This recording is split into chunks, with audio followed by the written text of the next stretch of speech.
오늘 시간에 주시는 살아계신 하나님의 말씀은 신약성경 빌립보서 4장 4절에서 9절의 말씀입니다. 우리 하나님 말씀 받을 때 다 함께 자리에 일어서셔서 한 목소리로 합독하겠습니다. 주 안에서 항상 기뻐하라. 내가 다시 말하노니 기뻐하라. 너희 관용을 모든 사람에게 알게 하라. 주께서 가까우시니라. 아무것도 염려하지 말고 다만 모든 일에 기도와 간구로 너희 구할 것을 감사함으로 하나님께 아뢰라. 그래야 모든 지각이 뛰어난 하나님의 평강이 그리스도 예수 안에서 너희 마음과 생각을 지키시리라. 그러므로 형제들아, 무엇이든지 참되며 무엇이든지 경건하며 무엇이든지 옳으며 무엇이든지 정결하며 무엇이든지 사랑받을 만하며 무엇이든지 칭찬받을 만하며 무슨 덕이 있든지 무슨 기림이 있든지 이것들을 생각하라. 너희는 내게 배우고 받고 듣고 본바를 행하라. 그러면 평강의 하나님이 너희와 함께 계시리라. 아멘. 오늘은 우리 교회가 스승의 주일로 지키는 주일입니다. 그런데 우리가 살아가는 이 시대를 바라보면 참 마음이 무겁고 어둡습니다. 오늘 이 시대는 지식은 넘치지만 진리는 점점 더 희미해져 가고 있습니다. 정보는 많지만 사람들의 분별력은 점점 더 약해지고 있습니다. 요즘 우리가 뉴스에서 늘 듣는 얘기가 가짜 뉴스라는 이야기를 많이 듣지 않습니까? 가짜 뉴스를 평가하는 그들의 뉴스도 가짜인지 진짜인지 모르는 그런 시대를 우리가 살아가고 있습니다. 사람들은 진리보다는 자신의 욕망을 추구하면서 살아갑니다. 사도 바울은 그래서 디모데후서에서 말세가 되면 사람이 다른 교훈을 받지 아니한다 라고 썼습니다. 그리고 귀가 가려워서 자신의 사욕을 따를 스승을 많이 두었다 라고 했습니다. 여기 귀가 가려워서 라는 이 표현은 귀가 얇다는 표현입니다. 귀가 얇아서 오늘 사람들이 진리의 말씀, 하나님의 말씀보다 여기저기서 속삭이는 그 세상의 거짓된 속삭임들의 마음과 생각을 빼앗기게 된다라는 것입니다. 또 그 귀를 진리에서 돌이켜 허탄한 이야기를 따르리라 라고 했습니다. 사람들은 이제 진리를 따르지 아니하고 허탄한 이야기들에 자신의 삶을 바치고 있습니다. 오늘 우리가 살아가는 그 시대가 이 디모데후서의 말씀을 그대로 보여주고 있다라고 해도 과언은 아닐 것입니다. 사람들은 듣기 좋은 말만 듣기 원합니다. 설교를 해도 하나님의 말씀, 진리의 말씀이 그대로 선포되기보다는 그저 나에게 늘 어린아이에게 젖이나 먹이듯 늘 위로의 말씀, 축복의 말씀만 듣기를 원합니다. 회개의 말씀을 증거하면 부담스러워합니다. 우리가 거룩한 삶을 살아야 된다라고 말하면 사람들은 답답해하고 또 귀를 막아버립니다. 사람들은 십자가보다는 성공을 원하고 헌신하는 삶보다는 편안한 삶을 원합니다. 진리보다는 자신의 기분과 감정을 더 추구합니다. 사람들은 한마디로 하나님의 말씀보다 세상의 가치관에 휘둘리고 있는 것입니다. 사탄은 끊임없이 우리에게 속삭이고 있습니다. 내 마음대로 살아라. 절대적인 진리는 없다. 너의 생각도 옳고 하나님의 말씀도 옳고 목사님을 통해서 증거되는 말씀도 옳고 저 사람의 생각도 옳다. 절대적인 진리가 점점 무너져감을 우리는 삶 속의 시대 속에 경험하고 있습니다. 옳고 그름은 각자가 판단하는 것처럼 상대주의화 되어져 가고 있습니다. 이런 세대 속에서 다음 세대는 길을 잃고 진리를 잃고 방황할 수밖에 없습니다. 여러분의 자녀들은 길을 잃고 방향을 상실하고 마는 것입니다. 무엇이 진짜인지 가짜인지 이제 분별할 수 없는 시대가 되고 말았습니다. 저는 이러한 시대의 정신 때문에 오늘 교회가 지켜야 될 이 사명이 얼마나 귀한가를 생각해 보게 됩니다. 하나님은 진리를 수호하기 위해서 교회를 세우셨습니다. 하나님은 절대적인 진리를 수호하기 위해서 때를 따라 사람을 세우셨습니다. 모세를 세우시고 선지자를 세우셨고 사도들을 세웠고 오늘 교회에는 목회자와 교사들과 지도자들을 세우시고 오늘 가정에는 부모를 세워주셨습니다. 왜 그렇게 하셨을까요? 반드시 진리는 지켜야 하고 수호해야 하고 이 진리는 우리의 자녀들 다음 세대들에게 끊임없이 전수되어야 하기 때문입니다. 스승의 사명은 단순히 지식을 전달하는 데 그치지 않습니다. 오히려 스승의 사명이 있다면 진리를 지키는 것입니다.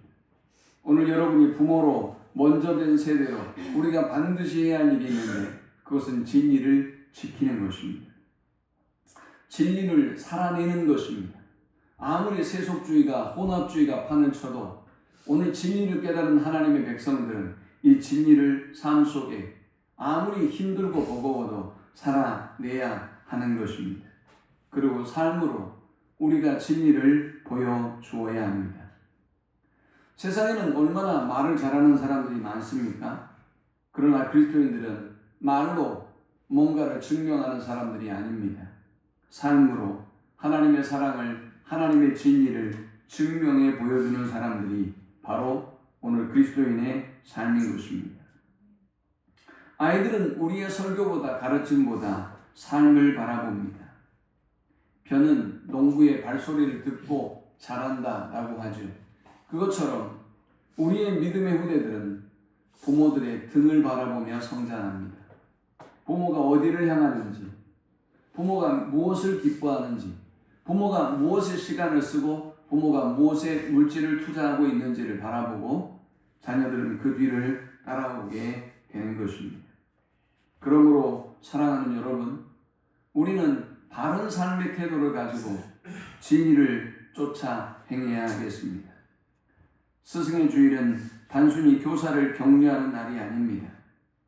우리 모두에게 어쩌면 저는 질문하는 날이다 라고 생각을 합니다. 가정에서 믿음의 본이 되라고 나를 세우셨는데, 교회에서 다음 세대들을 세우라고 하나님이 우리를 세우셨는데, 그리고 이 혼란스러운 세상 가운데서 진리를 지켜내고 진리를 보여주라고 우리를 세우셨는데, 과연 나는 지금 어떻게 살아가고 있는가? 나는 지금 어디에 서 있는가? 우리는 질문해야 할 것입니다. 여러분의 삶은 누군가에게 길이 되고 있습니까? 아니, 거창하게 누군가라고까지 할 필요는 없고 여러분이 함께 살고 있는 가족들에게 길이 되고 있습니까? 여러분의 삶을 통해서 누군가 예수님을 배우고 있습니까? 저 사람도 부족하고 연약하지만 예수님을 닮아가기 위하여, 예수님의 삶을 살아가기 위하여 저토록 처절하게 몸부림치며 살아가고 있구나. 나도 저렇게 살아가야 되겠구나 라는 도전의식을 여러분은 끼치고 있는지요? 오늘 당신을 통해서 사람들이 예수님을 배우고 있다면, 오늘 여러분을 통해서 무엇이 길인가를 질문하고 있다면 우리는 지금 잘 살아내고 있고 우리는 좋은 스승이요, 좋은 선배요, 좋은 아버지요, 어머니다 라고 스스로를 위로해도 될 것입니다. 빌립보 교회는 눈물로 세워진 교회입니다. 사도 바울에게는 매우 각별한 교회가 바로 이 빌립보 교회였습니다. 사도행전 16장을 보면 바울은 전도 여행을 아시아로 떠나려고 했습니다. 그런데 하나님이 길을 막았습니다. 그에게 환상을 보여주셨습니다. 마게도냐 사람 하나가 서서 와서 우리를 도우라, 와서 우리를 도우라 손짓하는 그 손짓을 보고 바울은 내 생각대로 내 계획대로 행한 것이 아니라 그 하나님의 부르심, 성령의 부르심에 순종해서 유럽을 향하게 되었습니다. 그렇게 유럽에 최초로 세워졌던 교회가 바로 이 빌립보 교회였습니다. 빌립보는 로마의 식민지였습니다. 군사적인 자부심을 가지고 있는 그런 도시였습니다. 로마의 문화가 아주 깊숙이 자리하고 있었고, 그리고 복음이 들어가기가 매우 어려운 땅이었습니다. 그런데 하나님은 이 바울을 통해서 놀라운 일을 이루셨습니다. 자주장사 루디아가 복음을 믿고 회개하며 돌아왔습니다. 귀신 들린 여종이 자유함을 얻게 되었습니다. 빌립보의 간수가 바울이 증거한 복음을 통해서 예수 그리스도를 만나게 되는 역사가 일어났습니다. 하지만 과정은 쉽지 않았습니다. 바울과 실라는 무고하게 감옥에 갇혀야만 했습니다. 매를 맞았습니다. 억울한 누명도 썼습니다. 그런데 그들은 감옥 안에서 하나님의 역사를 찬송합니다. 성경은 이렇게 기록하고 있습니다. 한밤중에 바울과 실라가 기도하고 하나님을 찬송하며 빌립보 교회는 이렇게 숱한 위기와 고난과 어려움 그리고 사도의 눈물로 세워진 교회였습니다. 그러나 또한 빌립보 교회는 찬송과 기쁨으로 세워진 교회였습니다. 오늘 우리 시대의 모든 교회가 다 그러지 않겠습니까? 눈물이 있고 희생이 있고 고통이 있습니다. 그러나 그 세워져가는 교회와 그리고 세워져가는 영혼들을 바라보며 또한 기쁨과 찬송이 있습니다. 바울은 이제 감옥에 갇혀 있습니다. 그는 자유인이 아니었습니다. 그는 죄수의 몸입니다. 그는 지금 억울하게 이 감옥에 갇혀 있습니다. 그리고 죽음을 앞에 두고 있습니다. 그의 삶에 어떠한 미래가 펼쳐질지 불확실함이 가득했습니다. 그런데 놀랍게도 그는 그 누구도 원망하지 않습니다. 절망하지 않았습니다. 오히려 그는 빌립보 교인들에게 이렇게 편지하고 있습니다. 아무것도 염려하지 마십시오. 주님 안에서 항상 기뻐하십시오. 여러분은 나에게 배우고 받고 듣고 본 바를 기억하고 그대로 행하십시오. 라고 그는 증거합니다. 빌립보 사장이 보여주는 이 바울의 모습이야말로 오늘 이 시대에 필요한 진정한 스승의 모습이 아닐까요? 말로만 가르치는 사람이 아니라 삶으로 보여주는 사람, 환경보다 믿음을 보여주는 사람, 불안한 시대에 기쁨과 평강을 흘려보내는 사람. 그는 정말 빌립보 성도들과 오늘 우리에게 진정한 스승의 모습, 참된 스승의 모습을 보여줍니다. 부모라면 어떤 사람이 부모인가를 그는 오늘 이 본문을 통해서 우리에게 너무나 확실하게 보여주고 있습니다. 우리는 어떤 스승이 되어야 될까요? 먼저 첫 번째, 참된 스승은 근원적인 기쁨을 전하는 사람입니다. 본문이 기록될 당시 바울은 감옥에 있습니다. 아마도 로마 감옥으로 보입니다. 바울은 몹시 늙어 있습니다. 그리고 몸도 마음도 지쳤습니다. 복음을 전하다 수없이 많은 매를 맞았고 핍박을 받았습니다. 그리고 교회 안에는 여전히 다툼과 갈등이 있었습니다. 유오디아를 따르는 사람들, 순두개를 따르는 사람들이 크게 다투었던 교회가 바로 이 빌립보 교회였습니다. 여전히 거짓 교사들이 연약한 믿음을 가진 성도들을 미혹하고 흔들고 그리고 자꾸만 그들의 믿음을 흔들어 불신앙에 이르게 하는 교회가 바로 이 빌립보 교회였고 현실이었습니다. 무엇보다 더 두려운 것은 바울은 언제 죽을지 모르는 죽음이 그를 지금 가까이 와 있고 죽음에 대한 두려움과 불확실성에 시달리고 있습니다. 그런데 놀랍게도 바울은 이 빌립보 교인들에게 쓰는 이 편지에서 핵심 단어로 기쁨이라는 단어를 수없이 반복하며 사랑밖에 안 되는 이 짧은 성경에 무려 16번 기뻐하라, 기뻐하라, 기뻐하라 라고 증거하고 있습니다. 주 안에서 항상 기뻐하라. 내가 다시 말하노니 기뻐하라. 여러분, 이것이 얼마나 놀라운 사실입니까? 중환자실에서 죽어가는 사람이 오늘 여러분에게 남겨진 가족들에게 감사의 편지를 썼다고 해봅시다. 아마도 눈물바다가 될 것입니다. 밖에서 기다리고 있는 모든 보호자들의 가족들이 눈물바다가 될 거예요.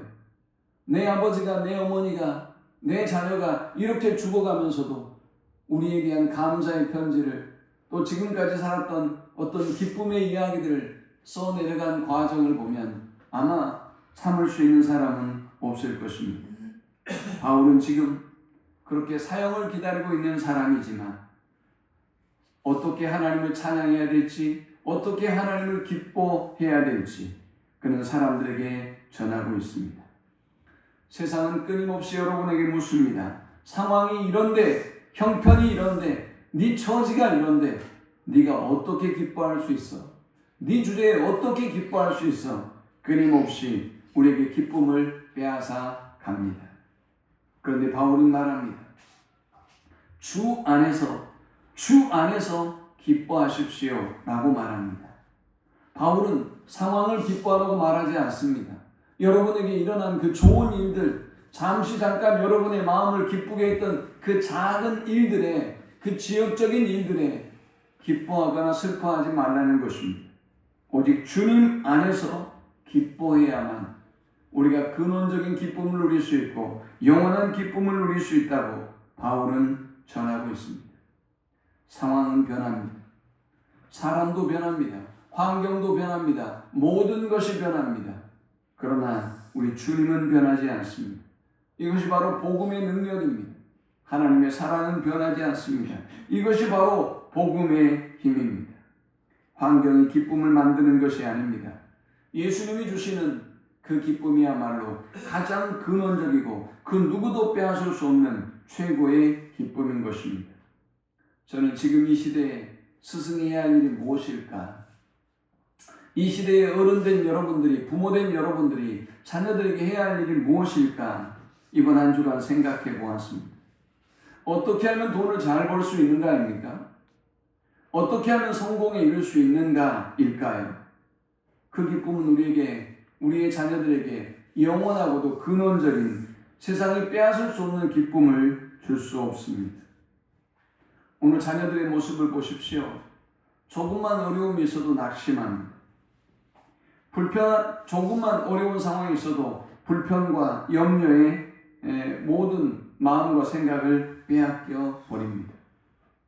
만일 우리가 하나님을 가르쳤다면, 예수 그리스도의 사랑을 가르쳤다면 그 모든 상황 속에서 아이들은 하나님의 그 역사를 보았을 것입니다. 하나님의 계획을 볼 것입니다. 지금은 어렵고 힘들지만 모든 것이 합력하여 선을 이룰 것이라는 기대감으로 그 고난과 직면하게 될 것입니다. 어떤 믿음의 어머니가 있었습니다. 남편의 사업이 실패했습니다. 생활은 너무나 어려웠습니다.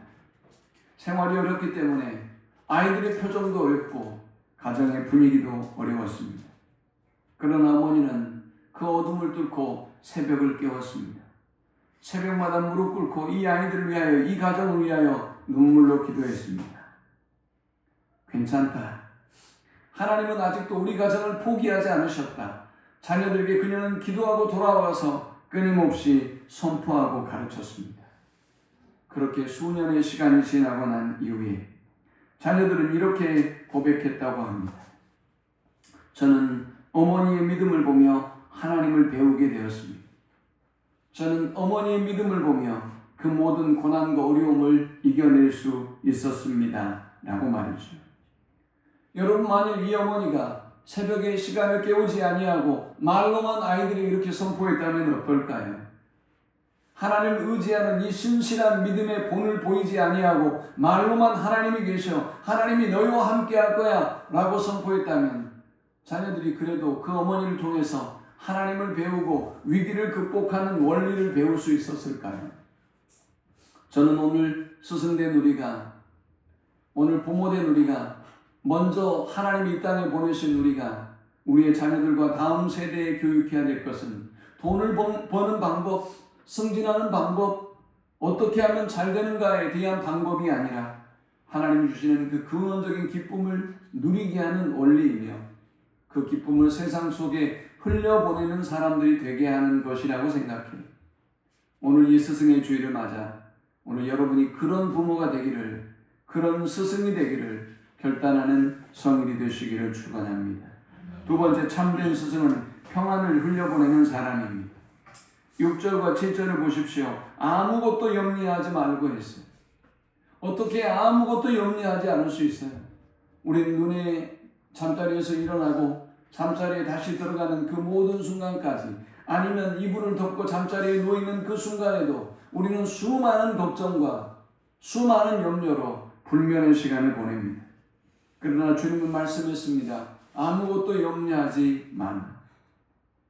그리하면 모든 지각에 뛰어난 하나님의 평강이 너희의 마음과 생각을 지킬 것이야.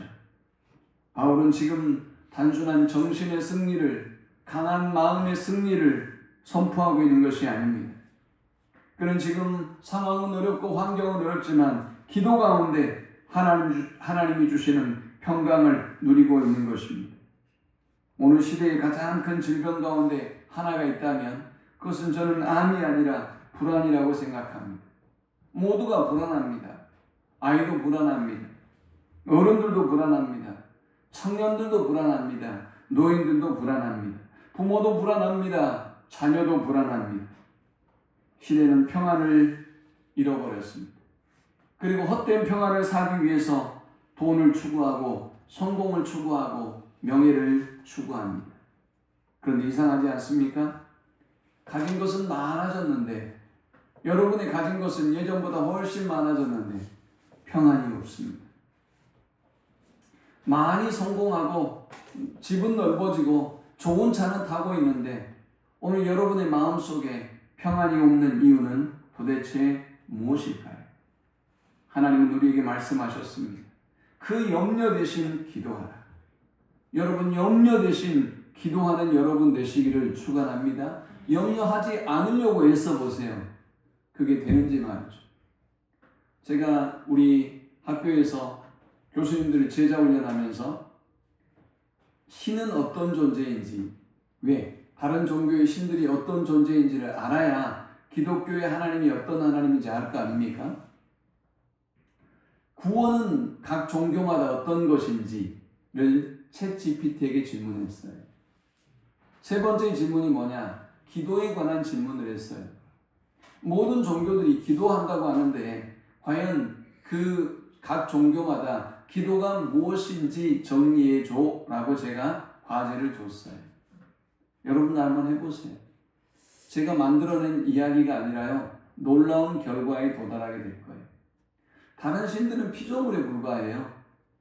그들은 여러분을 구원할 존재가 아니라 내가 이렇게 해서, 이렇게 율법을 지켜서, 혹은 내가 이렇게 생사고락을 초탈해서 극락에 이르렀고 그리고 도를 깨달았어 라고 하는 것이 다른 종교의 신들이에요. 그러면 그 다른 종교의 신들이 여러분의 문제를 해결해 줄 수 있을까요? 아니에요. 어떻게 하면 해탈에 이르는지, 어떻게 하면 여러분이 극락에 이룰 수 있는지 그냥 길을 가르쳐주는 존재예요. 저는 여러분에게 그렇게 말씀드리고 싶어요. 율법을 지켜서 구원에 도달할 수 있다면 여러분 하세요. 다른 종교를 선택하셔서 하세요.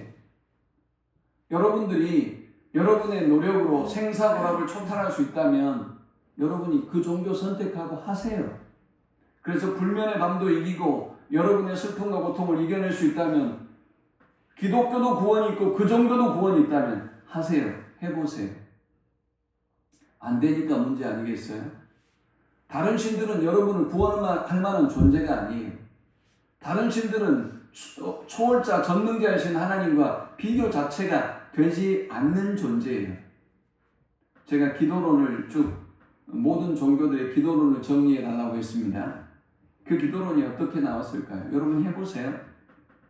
전능하신 하나님, 창조주 하나님만이 여러분의 기도를 들으시고 응답해 줄 수 있는 존재예요. 다른 종교의 기도는요, 훼손되었어요. 예를 들면 불교는, 인도의 순수의 불교는 스스로 극락 장생에 이르는 거예요.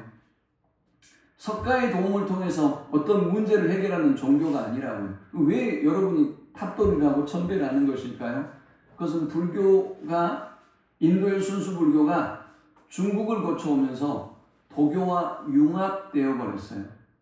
그래서 여러분이 지금 절에 가면 천배가 있고 탑돌이가 있고 사천왕도 있고 그러죠. 이건 불교의 이야기가 아니에요.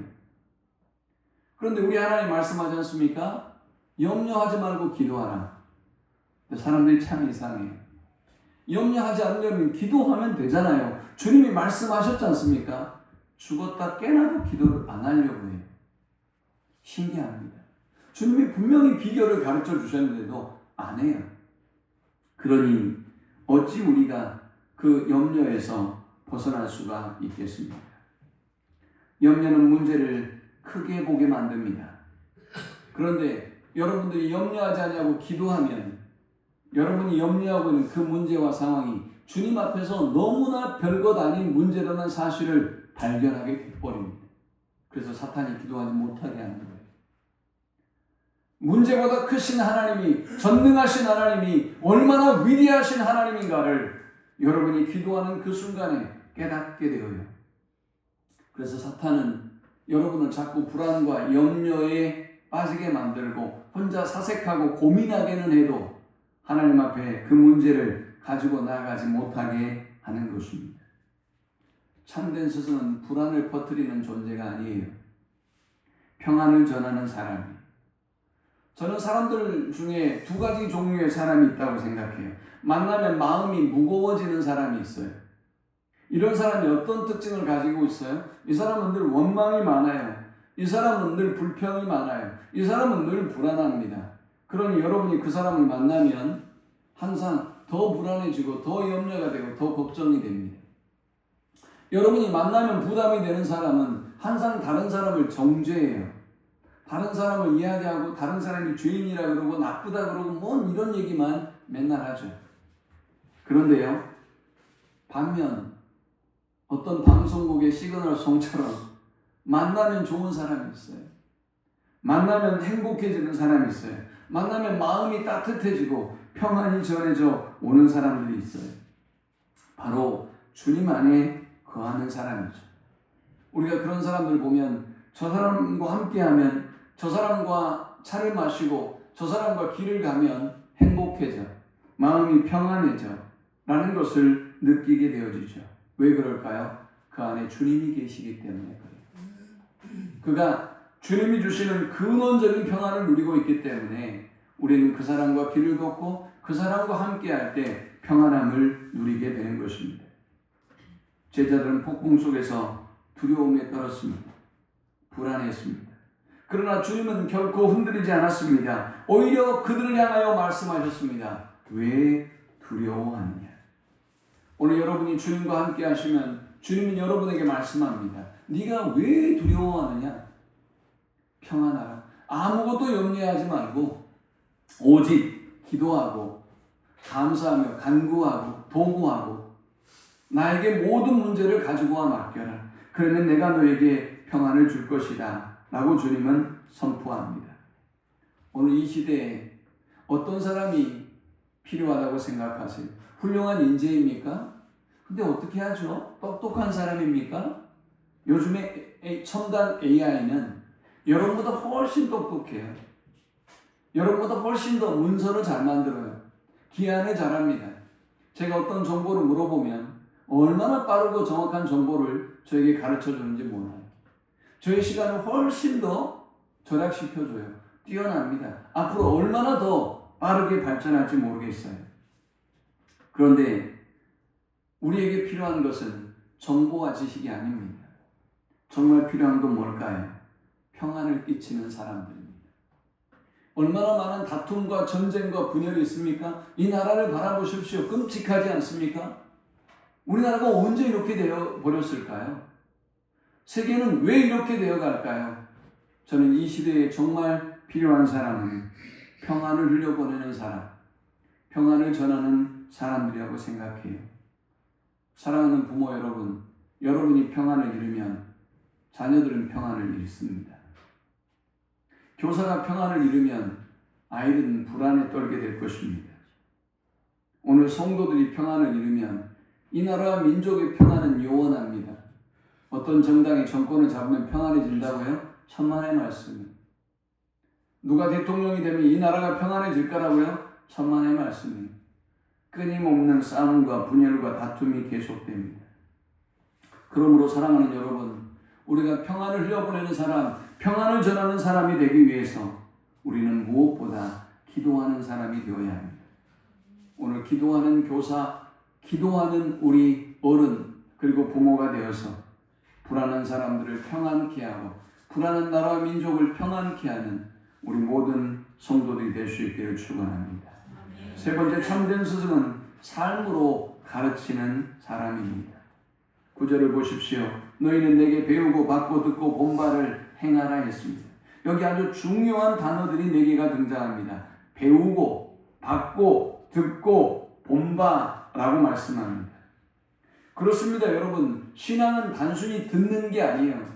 오늘 이 시대에 수많은 선데이 크리스찬들이 한 번 설교를 들어요. 그리고 내가 하나님의 자녀로 믿음 안에 잘 살아내고 있다고 생각해요. 그렇게 어떻게 믿음을 지키죠? 일주일에 한 번 예배하고 일주일에 한 번 설교 듣는 사람들이 이 험악한 세상에서 그 험악한 정보와 그 험악한 상황들 속에서 믿음을 지킬 수 있다고요? 어떻게 그것이 가능할까요? 바울은 신앙이 듣는 것만은 아니라고 했어요. 그래서 배우고 받고 듣고 본바라고 했습니다. 성도는 열심히 배우는 사람이 되어야 합니다. 어떤 사람이 성공하는 삶을 살아가죠? 열심히 배우는 사람이. 성공하지 않는 사람들의 특징은 배우지 않아요. 배우려고 하는 자세가 되어 있지 않아요. 말씀도 배우지 않고 어떤 일에 내가 내 삶을 걸고 내 삶을 투자하고 헌신해야 되는지 배우려고 하지 않아요. 의미 있고 가치 있는 일들에 대해서 배우려는 마음이 없어요. 그냥 내 마음대로 내 뜻대로 살고 싶은 생각이 더 강해요. 자기 편의주의적이고 자기 고집 과집이 강하죠. 그런데 하나님의 사람들은 끝까지 열심히 배우는 사람입니다. 여러분, 사도 바울이 어떤 사람이에요? 성경을 13권이나 쓴 사람이에요. 수없이 많은 교회를 개척한 사람이에요. 그런데 그는 여전히 배우고 있어요. 그래서 배워야 한다고 말하고 있어요. 그리고 열심히 하나님이 그에게 말씀하시는 말씀을 배울 뿐만이 아니라 듣고 있어요. 하나님이 그를 위하여 행하시는 놀라운 일들을 보고 있어요. 하나님이 그에게 베풀어 주신 그 은혜를 그는 지금 세밀하게 삶 속에 누리고 있어요. 오늘 우리가 사는 시대는 정보가 넘칩니다. 유튜브에는 수많은 강의가 펼쳐지고 있습니다. 그런데 점점 삶으로 가르치는 사람들은 줄어가고 있습니다. 다음 세대는 지식을 원하지 않을 거라고 저는 생각해요. 이제 지식은 원하지 않아요. 요즘 학교에서 지식 별로 가르치는 데 집중하고 있지 않다는 얘기 우리가 많이 듣지 않습니까? 이제는 삶으로 가르치는 사람들이 필요합니다. 말과 삶이 같은 사람, 고난 속에서도 유혹 속에서도 믿음을 잃지 않는 사람, 사랑을 삶으로 살아낼 수 있는 사람, 어떤 상황에서도 기쁨을, 그 넘치는 기쁨을 내 주변의 제자들과 아이들과 사람들에게 흘려보낼 수 있는 사람, 감옥에서도 믿음을 잃지 않고 평안을 밖으로 퍼뜨리고 흘려보낼 수 있는 사람, 바로 그런 사람이 필요한 시대가 오늘 이 시대가 아닐까요? 사랑하는 여러분, 이제 말씀을 맺습니다. 바울은 복음으로 자신의 삶을 살아냈기에 이렇게 권면할 수 있었을 것입니다. 오늘 우리 역시 우리의 자녀들에게 담대하게 이 말씀을 선포할 수 있기 위해서는 몸부림치며 살아내야 합니다. 저 떠밀려가는 강물의 죽은 물고기처럼 세태 속에 여러분의 믿음을 잃어버리고 신앙의 양심을 잃어버리고 흘러가는 사람이 어떻게 자녀들에게 하나님의 말씀을 선포할 수 있고 그 기쁨과 평안을 선포할 수 있겠습니까? 한 교사가 있었습니다. 공부를 아주 뛰어나게 가르치는 사람은 아니었습니다. 그는 늘 정직하게 행했습니다. 최선을 다해서 제자들을 사랑했습니다. 제자들과의 약속을 지키려고 애를 썼습니다. 수십 년이 지나고 제자들이 찾아와 이 선생님께 말합니다. 선생님 덕분에 제가 사람답게 사는 법을 배웠습니다. 라고 말했죠. 여러분 중에도 기억에 남는 학교 선생님들이 계세요? 교회 선생님들이 계십니까? 아마도 잘 가르치는 분보다는 여러분을 사랑한 사람, 여러분의 특별한 은혜를 베푼 사람, 여러분에게 특별한 관심을 기울였던 사람이 아마도 기억에 남을 것입니다. 제가 제 마음속에 이 선생님은 내가 꼭 한번 찾아봐야지 라고 생각했던 분이 있었어요. 요즘 선생님들은 검색이 잘 안 됩니다. 졸업 앨범에도 선생님들의 사진을 이용해서 딥페이크를 만들어서 못된 짓을 하는 제자들이 혹은 사람들이 있어서 졸업 앨범에도 선생님들의 사진을 찍지 않는답니다. 앞으로 어떻게 될지 모르겠어요. 제가 어떻게 그 선생님을 찾았습니다. 제가 전화를 드렸어요. 선생님, 지난 4월이었습니다. 제가 선생님의 은혜를 늘 기억하고 있습니다. 제가 선생님께 늘 인사를 드리고 전화를 드려야 되겠다고 생각했는데 제가 어떻게 찾을 줄을 몰라서 못 찾았습니다. 그런데 정말 어떻게든 제가 찾아냈습니다.